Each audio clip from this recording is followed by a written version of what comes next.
आपको याद होगा कि रशिया यूक्रेन युद्ध शुरू होने के बाद यूरोपियन यूनियन के देशों ने ऐलान किया था कि वो इस साल के अंत तक रशियन क्रूड ऑयल के ऊपर अपनी पूरी निर्भरता को खत्म कर देंगे। कुछ देशों को छूट दी गई थी, लेकिन बाकी सभी देशों ने इस बात के ऊपर सहमति जताई थी कि वो इस साल के अंत तक रशिया से क्रूड ऑयल परचेज करना बिल्कुल बंद कर देंगे। यूरोपियन यूनियन के 27 देशों ने डिसाइड किया था कि रशिया से जो सी बॉर्न क्रूड ऑयल इंपोर्ट्स किए जाते हैं वो 5 दिसंबर के बाद पूरी तरह से रोक दिए जाएंगे और पेट्रोलियम प्रोडक्ट्स के लिए फरवरी 5, 2023 की लास्ट डेट डिसाइड की गई थी। ये भारत के लिए भी चिंता का विषय बन गया है, क्योंकि आमतौर पर भारत मिडिल ईस्ट के देशों से क्रूड ऑयल परचेज किया करता था, जबकि यूरोपियन यूनियन के देश रशिया से। लेकिन रशियन क्रूड ऑयल के ऊपर बैन लगाने के बाद यानी 5 दिसंबर और 5 फरवरी के बाद यूरोपियन यूनियन के देश रशिया की जगह मिडिल ईस्ट के देशों से क्रूड ऑयल परचेज करना शुरू कर देंगे। मिडिल ईस्ट के देशों के क्रूड ऑयल की डिमांड काफी बढ़ जाएगी और ये देश सबसे ज्यादा कीमत देने वाले देश को ही क्रूड ऑयल सप्लाई करेंगे। ऐसे में भारत ने डिसाइड किया है कि भारत 5 दिसंबर से पहले ही क्रूड ऑयल सप्लाई करने वाले बाकी देशों के साथ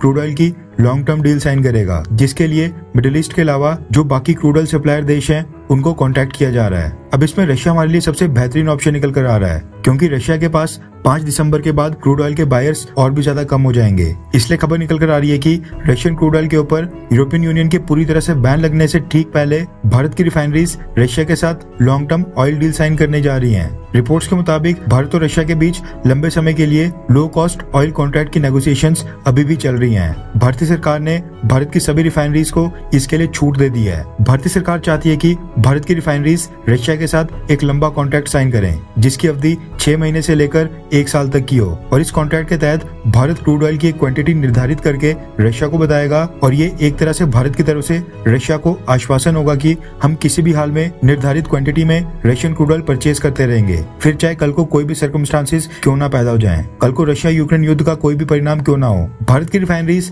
पहले से निर्धारित क्वांटिटी में रशियन क्रूड ऑयल परचेज करने के लिए बाध्य होंगी, लेकिन बदले में रशिया को भी भारत को मार्केट प्राइस से डिस्काउंटेड प्राइस के ऊपर क्रूड ऑयल देना होगा। यूरोपियन यूनियन के देश रशिया से क्रूड ऑयल परचेजेस लगातार कम कर रहे हैं। ऐसे में भारत के साथ लंबे समय के लिए ऑयल डील या ऑयल कॉन्ट्रैक्ट साइन करना रशिया के लिए बेहद फायदेमंद साबित होगा, क्योंकि यूरोपियन यूनियन के 27 देश इस समय हर महीने रशिया से 9,50,000 barrels per day crude oil purchase कर रहे हैं, जबकि भारत अकेले ही 8,80,000 बैरल्स पर डे परचेज कर रहा है, जिससे साफ होता है कि यूरोपियन यूनियन के देशों का गैप फिल करने में भारत बहुत ही बड़ा रोल प्ले करने वाला है। ये चीज भारत को भी अच्छे से पता है, इसलिए भारत रशिया के साथ क्रूड ऑयल को लेकर एक लॉन्ग टर्म डील के लिए नेगोशिएशंस कर रहा है। पब्लिक डोमेन में तो ये नहीं आया कि भारत रशिया से कितनी कीमत या कितने डिस्काउंट के ऊपर क्रूड ऑयल की मांग कर रहा है, लेकिन सोर्सेस का कहना है कि इस ऑयल डील के लिए भारत रशिया से बड़ा डिस्काउंट मांग रहा है। खबर निकल कर आ रही है कि 5 दिसंबर से पहले अक्टूबर के एंडिंग या फिर नवंबर स्टार्टिंग में ये डील साइन हो सकती है। पहले रशिया से खरीदे जाने वाले क्रूड ऑयल की क्वांटिटी को बढ़ाना